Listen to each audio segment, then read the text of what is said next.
Bismillahirrahmanirrahim. Nous recevons M. Josep Borrell, qui est haut représentant de l'Union européenne pour les affaires étrangères. Il a eu une rencontre ce matin avec le président de la République, une rencontre qui a touché à de nombreux sujets, notamment aux relations et aux partenariats entre l'Union européenne et Djibouti. Les questions de sécurité ont été au centre des discussions. Mais il faut savoir aussi qu'il y a des relations de partenariat économique et de développement entre nos deux pays.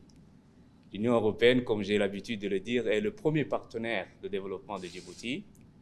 Et nous avons toujours perçu ce partenariat comme un partenariat utile. C'est un partenariat qui fait œuvre utile, c'est un partenariat qui apporte beaucoup pour Djibouti.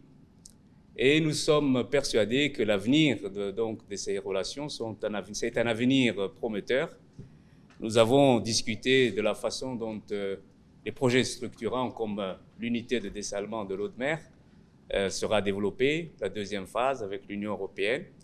Nous avons également vu que le renforcement de la dimension sécuritaire de Djibouti, de ses moyens, ont été également au centre de discussion entre M. Borrell et le président de la République. Il a été également question des opérations Aspides, comment faire en sorte que la navigation maritime soit la plus libre, la plus sécurisée possible. Le président de la République a réaffirmé l'engagement du gouvernement de Djibouti afin de permettre donc à ces opérations de se poursuivre, car la sécurité dans le détroit de Bab el-Mandeb et la mer Rouge est une sécurité commune et collective, et je crois qu'il est de l'intérêt des pays riverains de la mer Rouge, du détroit de Bab el-Mandeb, de l'Union européenne, de pouvoir travailler ensemble et faire en sorte que cette navigation soit vraiment sécurisée. L'autre élément important qui a été soulevé lors de ces discussions, c'est que la région de la Corne de l'Afrique est une région qui est extrêmement tourmentée, difficile. La guerre au Soudan, le problème qui surgit, n'est-ce pas, de temps à autre en Somalie, les Shabab, et la tension qui existe aujourd'hui entre l'Éthiopie et la Somalie. Toutes ces questions font, je dirais, le fond du débat qui a eu lieu donc ce matin.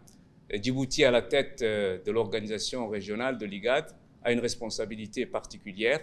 Et je crois que c'est en ce sens-là qu'aujourd'hui nous avons également la représentante de l'Union européenne pour l'envoyé spécial pour la Corne de l'Afrique, qui est membre de cette délégation. Et nous pensons qu'il y a, pour l'Union européenne et pour Djibouti, beaucoup de travail en perspective, car nous voulons et nous souhaitons qu'à travers l'IGAD, Djibouti continue à jouer un rôle de pacification, de stabilisation de la région. Nous souhaitons que l'Union européenne continue à appuyer les efforts de Djibouti.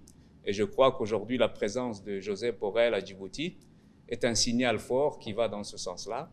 Et le président de la République a tenu à le remercier l'Union européenne pour le travail qui est accompli, donc que ce soit sur le plan de la sécurité, en matière de développement, et faire en sorte aussi que la présidence, je dirais, de l'IGAD de Djibouti puisse être une présidence qui ait un impact positif sur la paix et la stabilité dans cette région.